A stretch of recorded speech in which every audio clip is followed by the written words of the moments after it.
Guys आज का जो हमारा मेडिसिनल इंफॉर्मेटिव टॉपिक है वो है मेट्रोनिडाज़ोल टैबलेट्स के ऊपर। मेट्रोनिडाज़ोल एक एंटी बैक्टीरियल टैबलेट होती है और एंटी प्रोटोजोवल भी होती है। इसका काम होता है बैक्टीरियल के इन्फेक्शंस की वजह से जो पेशेंट्स को दिक्कतें आती हैं उनको ट्रीट करना, और एंटी प्रोटोजोवल कई बार आपने देखा होगा कि प्रोटोजोवल ग्रोथ हो जाती है स्किन में या स्किन के इनर पार्ट्स में। उन कंडीशनों में भी मेट्रोजिल टैबलेट्स, क्रीम्स और वेजाइनल जेल्स का यूज़ किया जाता है। अब हम बात करते हैं इसके इस्तेमाल की, क्या किन किन कंडीशनों में इसका इस्तेमाल किया जाता है। सबसे पहले किया जाता है ये बैक्टीरियल वेजिनोसिस। ये एक प्रकार का इन्फेक्शन होता है जो कि महिलाओं में ज़्यादा होता है। इन वेजाइनल इन्फेक्शन को ही बैक्टीरियल वेजिनोसिस कहा जाता है। बैक्टीरियल वेजिनोसिस में होता ये है कि वेजाइना से वाइट डिस्चार्ज होता है जिसको बैक्टीरियल वेजिनोसिस कहा जाता है। इसके अलावा पेल्विक इन्फ्लामेटरी डिसीज़, यानी कि कई बार चाहे जेंट्स या हो या वुमेन, उनमें पेल्विक रीजन यानी कि कमर से नीचे वाले रीजन में जो है कि इन्फ्लामेशन, सूजन हो जाती है, उस कंडीशन में भी मेट्रोनिडाज़ोल का उपयोग किया जाता है। ट्राइकोमोनियोसिस एक ऐसी डिसीज़ होती है जिसके अंदर मेट्रोनिडाज़ोल का उपयोग किया जाता है।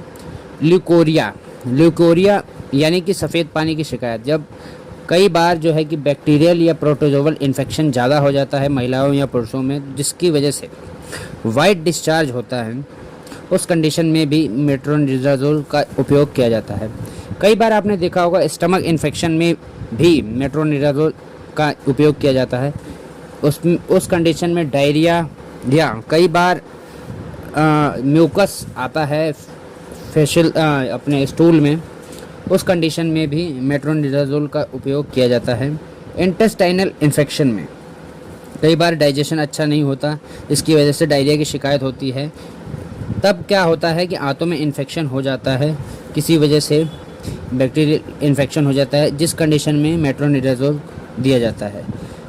कई कंडीशनों में जैसे कि सांस की प्रॉब्लमों में भी मेट्रोनिडाज़ोल का उपयोग किया जाता है। कई बार डॉक्टर्स देखते हैं कि अगर लंग इन्फेक्शन हो गया हो प्रोटोजोआ की वजह से, तब डॉक्टर्स लंग इन्फेक्शन में भी मेट्रोनिडाज़ोल का उपयोग किया जाता है।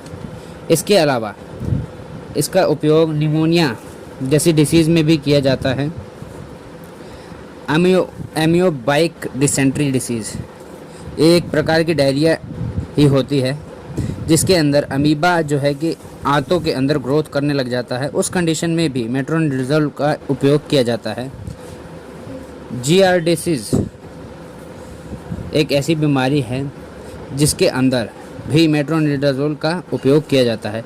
ओरल इन्फेक्शन में कई बार मेट्रोनिडाज़ोल का उपयोग किया जाता है, जैसे कि छाले पड़ जाना या प्रोटोजोवल ग्रोथ हो जाती है मुंह के अंदर, उस कंडीशन में भी ओरल जेल आता है मेट्रोनिडाज़ोल का, उसको यूज़ किया जाता है।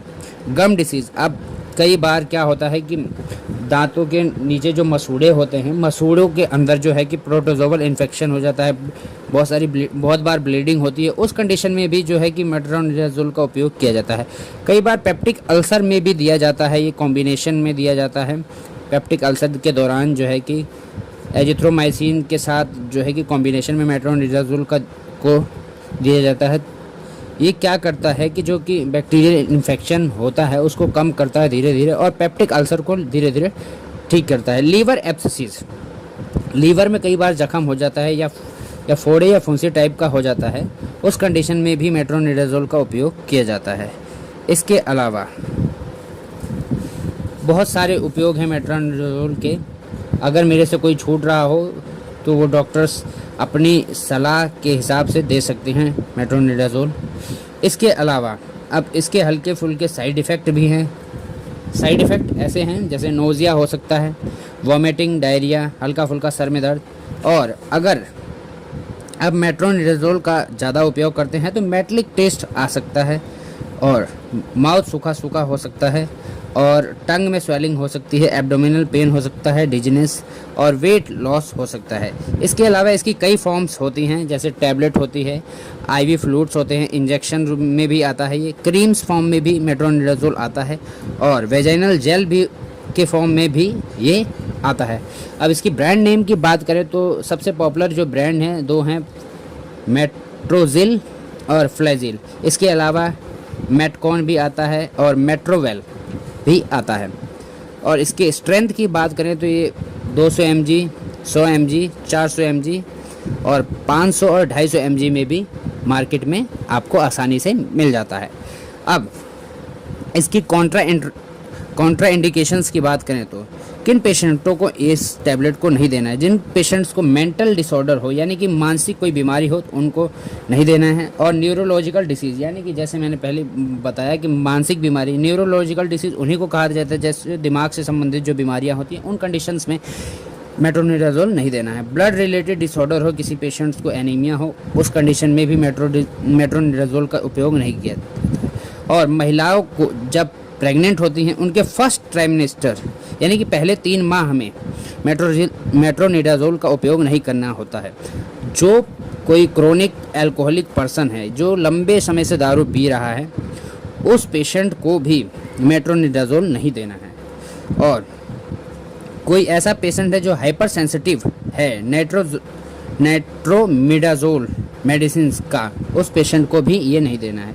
इसके अलावा इसकी इंट्रैक्शंस किस किस दवाइयों से होती है? रिफेम्पिसिन, फेनोबार्बिटोन, वेरफरीन, सिमिटेरिन और अल्कोहल से इंटरेक्ट करता है। और सबसे अहम बात जो होती है, मैं बताना भूल गया आप लोगों को, ये नाइट्रोएमिडाज़ोल क्लास से बिलोंग करता है।